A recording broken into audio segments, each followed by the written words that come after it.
চিরকুট থেকে প্রশ্ন, সফর অবস্থায় জুহর ও আসর এবং মাগরিব ও এশাকে একত্রে আদায় করার বিধান কি? কোরআন হাদিসের আলোকে জানতে চাই। খুবই জরুরি একটি সুন্দর প্রশ্ন করেছেন। সফর অবস্থায় জোহর আসর একসাথে পড়া যায়, মাগরিব এশাও একসাথে পড়া যায়, কিন্তু আসর মাগরিব একসাথে করা যাবে না। জোহর আসর এক জোড়া, মাগরিব এশা এক জোড়া।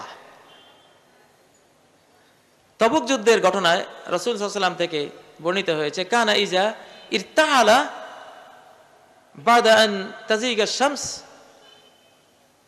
আজ্জাল আল আসরা হাত্তা জামাআহা বাইনা যুহর হাত্তা সাল্লাহা বিয-যুহর। নবী সাল্লাল্লাহু আলাইহি ওয়াসাল্লাম তবুক যুদ্ধে সূর্য পশ্চিম দিকে ঢলে যাওয়ার পরে রওনা দিলে তিনি আসরকে এগিয়ে এনে জোহরের সাথে একসাথে 2 রাকাত 4 রাকাত পড়ে তারপর বের হতেন।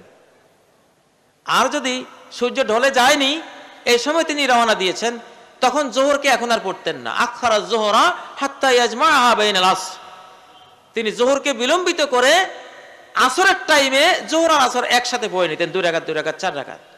ঠিক মাগরিবের এশাও মাগরিবের সময় হয়ে গেছে এমন সময় রওনা দিলে এশাকে এগিয়ে এনে মাগরিব 3 রাকাত, তারপরে একামত দিয়ে এশা 2 রাকাত পড়ে রওনা হতেন।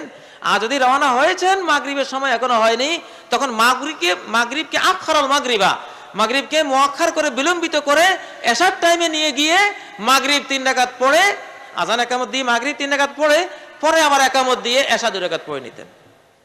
এটা সুন্নাহ এবং নামাজ কাজা হওয়ার হাত থেকে আমাদেরকে বাঁচিয়ে দেবে। অনেকে গাড়িতে উঠে জোহরের টাইম হয়ে গেছে, তিনি মনে করেন যে টাইম শেষ, সালাতে পড়তে পারলাম না, কাজা করে ফেললেন। তিনি যদি জানতেন জমা করা যায়, তিনি নিয়ত করতেন, জোহরের সময় থাকতে নিয়ত করতে হবে যে আমি আসরের সাথে একসাথে পড়ে নেব, তাহলে আর কাজা হলো না। মাগরিবের সময় নামতে পারছেন না, সুযোগ নেই, আপনি এখন নিয়ত করতে হবে। নিয়তটা কিন্তু করা লাগবে যে আমি এখন মাগরিব পড়ছি না, আমি এটা এশার সাথে একসাথে পড়বো রাত 10টায় 10:30 যখন আমি নামবো তখন। কত সহজ!